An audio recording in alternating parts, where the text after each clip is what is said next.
What's up, Roughnecks? This is Pwnsource Rex with Pwnsource Rex Gaming, and today we're going to be talking about basically the patch notes for the experimental version of Alpha 19 that is going to be released on Monday the 29th for us to play. It is official that the 26th is going to be, which is tomorrow, is going to be the streamer weekend, which will end on the 28th, which is Sunday. And then on the 29th, we will have access. I'm not sure what time yet. Maybe it's in the notes. We're going to take a look at those notes together right now. I have not looked at these notes at all. I will be looking at them for the first time with you, and regardless of what happens, I'll post the video. So take a second to subscribe. I appreciate every single subscriber, viewer, everybody. Okay, so here we are in the 7 Days to Die official release notes. Okay, so it's not patch notes or anything like it's a release notes. It says, "Hey survivors, we are proud to announce that the Alpha 19 streamer weekend is finally here. We partner with over 170 streamers. We'll be running the streamer weekend 26, 12 p.m. through Sunday, June 28th. And then expect public experimental to follow sometime Monday afternoon, June 29th. Okay, that's fine. The streamers will be giving away free keys, so check those streamers out right here. You can click this right here. I believe this open link in new tab. Yes, that will give you the list of all the people to take a look at. I recommend a few here. Let me recommend those for you. You can check out Australia, Jawoodle's videos on YouTube. He does not stream, so that's something that you can watch at a later date. He puts out a video every single day. Here is Capo. He has great information. He's going to do testing as well. He may or may not stream. He usually just makes YouTube videos. And then there is Glock 9. Where is he? Glock 9 right here. He does not stream usually. He makes YouTube videos as well. Cage 28, 848 I've seen before. I do not recognize any of these other games. Maybe is Neebs here now? Finally? No, Neebs is not here. I don't know who streams and who doesn't, but those three make great YouTube videos if you want to check those out. Let's go back to the release notes. Okay, here we go. So, Alpha 19 has gotten a huge visual upgrade with a switch to linear color space lighting. We have finally achieved full PBR, physically based rendering. Okay, so that's some lighting. Interactive loading screen, that's where you can click with over 20 tooltips. Improved gamepad support. Oh, sounds like you can use a remote control now. That sounds cool. Critical and survival system. This, okay, here we go. This is the good stuff. New and rework injuries, abrasions, the most common injury that you get in fights. They cause no additional problems. Sprained or broken arm lowers your swing speed and decreases reload and weapon handling. The cure for a broken arm is a splint, which lowers the time for healing. Power attacks or range attacks increase the time needed to heal it. Ooh, so not only can you break something, using that broken will actually make it take longer to heal. Wow. Sprained or broken legs lowers mobility. Mogility? Did I just make up a word? Okay, so anyway, it'll mobility and jump height. You can get sprained or broken leg in melee fight, or when jumping from heights. The cure is a broken leg is splint, lowers the time for healing. Jumping, falling, or sprinting increases the time to heal it. Wow. Deep lacerations make you more vulnerable to receiving bleeding criticals. They're cured by first aid kit or sewing kit. Concussion, taking more hits while being stunned can cause a concussion. Periodically causes a stun effect and is cured by painkillers. Infections. Infection is not something that enemies cause directly. Any critical hit has a chance to cause infection. An infection is completely harmless and will eventually heal on its own until it reaches 5%. At that point, it starts getting worse and you need medication to cure it. While you have an infection, any hit you take will make it worse. Okay, so I actually like that upgrade. It makes it so that, like, on day 2 or day 1, you're not, like, surging and going to die. Okay, so here we go. Food and water bars. Nice. That's awesome. We have overhauled the re-images. Here are the HD zombies. Arlene, Darlene, Marlene, Bo, Joe, Mo, Yo, Steve, Big Mama, Crawler, Trader Jen, Joel, and player arms, male and female. Dynamic music system. Okay, so it looks like they might have some music. Nice.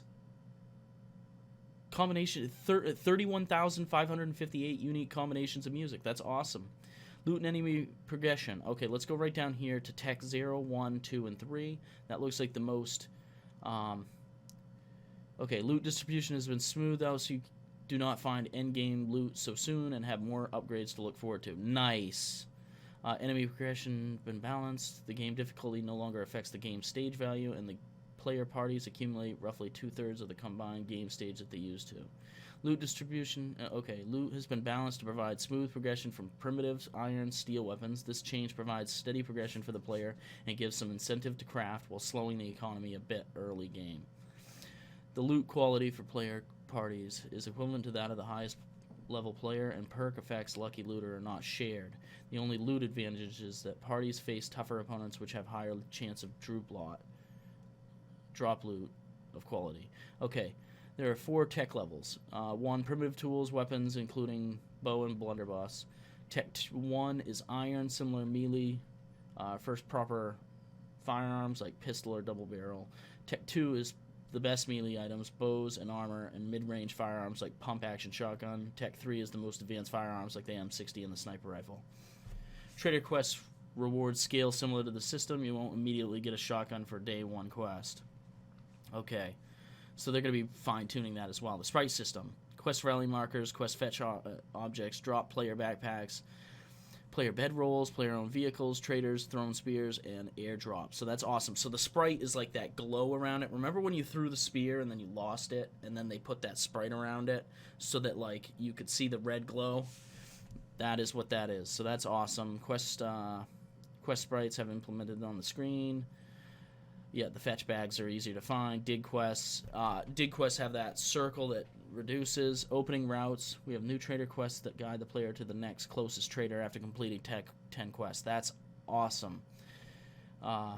This continues until the player has delivered a package to all 5 traders. That is awesome.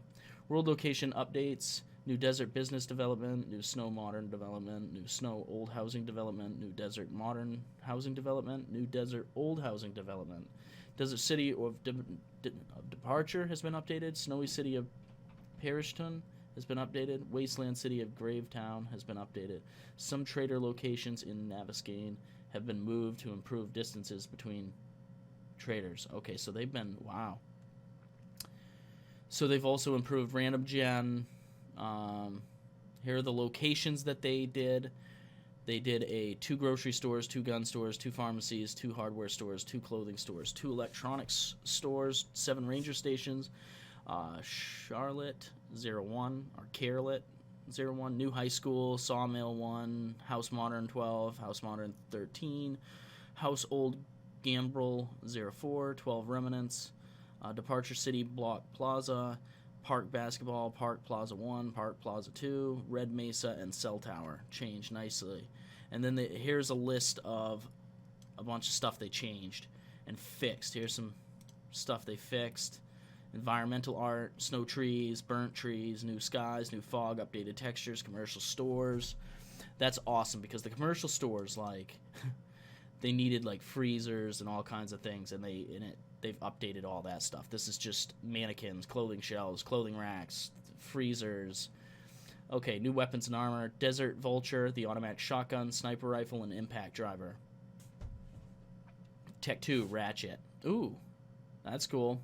So the impact driver we saw a while ago. The Ratchet, nice. Tactical assault rifle, that's nice. Robotic Sledge. This robotic weapon is a stationary turret with a large sledgehammer-shaped pulverizing arm that punches enemies that can knock them down easier. Nice. At higher quality levels. It is governed by robotics. Okay, cool. The Blunderbuss. Not a new weapon, but the loot rebalance of this weapon might save your skin early game. It is craftable from basic components. Nice. New candies. We've already read about those perk books. We've already seen those. That's awesome. So there's Bar Brawler, Spear Hunter, and Tech Junkie. That's awesome. Perk balance. So, Lockpicking, Infiltrator, and Animal Tracker have 3. The Penetrator has 4. Treasure Hunting ability of Lucky Looter that reduces dig radius can now be removed from Lucky Looter and is now a 3-rank perk that reduces Treasure Hunting radius ring. Strength perks, Sexual Tyrannosaurus is 4. Heavy armor from Fortitude and Strength has 4. Fortitude perks, Well Instituted, Living Off the Land, and Rule Number 1 Cardio have 3. Healing factor is nerfed, but still quite powerful, and now heals the new critical injuries faster with each rank. Agility, Running Gun, Flurry Blows only have 3. Light Armor and Parkour have 4. Intellect perks, Daring Adventure, Charismatic Nature, and Physician now have 4 ranks. Yeah, Science is removed, and its perks are merged with various other perks. Cool. Okay, AI improvements. Enemy Breakthrough System. We've added the new Enemy Breakthrough System. It gives enemies random animation probabilities that enter the scene after breaking through a door, 2-meter opening, or monster closet. These entrances, ragdoll entrance. Okay, so it'll fall down. Stumble entrance, they fall. Lunge boost entrance. Okay, cool. Fall down Ragdoll entrance, stumble entrance, lunge, okay. Stun lock, enemy pain stun lock. AI pain resistance is improved if it still builds up over time and adjusted to the harder stun lock enemies. Fixed pain reactions not always triggering. Pain now uses a new hit blending system. So when you smack them and they're all like, ugh, this is a new system. Head tracking, the zombies' heads will watch you. NPCs and animals will now watch you. Zombies and animals are able to swim in water faster speed they moved before. Just be careful in the water. Okay, so that's good to know. Added.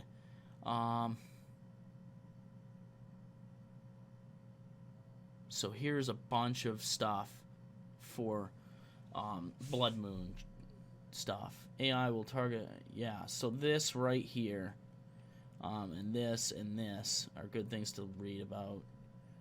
I'm going to put the... So this is actually a lot longer than I thought it was, guys. There is a lot of stuff here. So I'm going to put the link in the description below, because this is a lot more than we can cover in a decent amount of time. I think I covered a lot of the cool stuff. It seemed to just kind of ramble on after that. Yeah, I mean... Look, Moon to Fong, shading, plus ambient supports. Yeah, new fog, no, who cares? Analytics for telemetry, IP addresses, like, so there's a lot of changes here that you could read about. I think that we really hit the big stuff. So make sure to check out the link if you're curious about any of the things I only touched on. I'll put the link in the description below. Make sure to take a second to subscribe, like the video. Check out Patreon and the merch store, as well as you can talk to me on Twitter or Discord, or in the comments below. Now, if I don't see you in the comments below, I'll see you in the next video.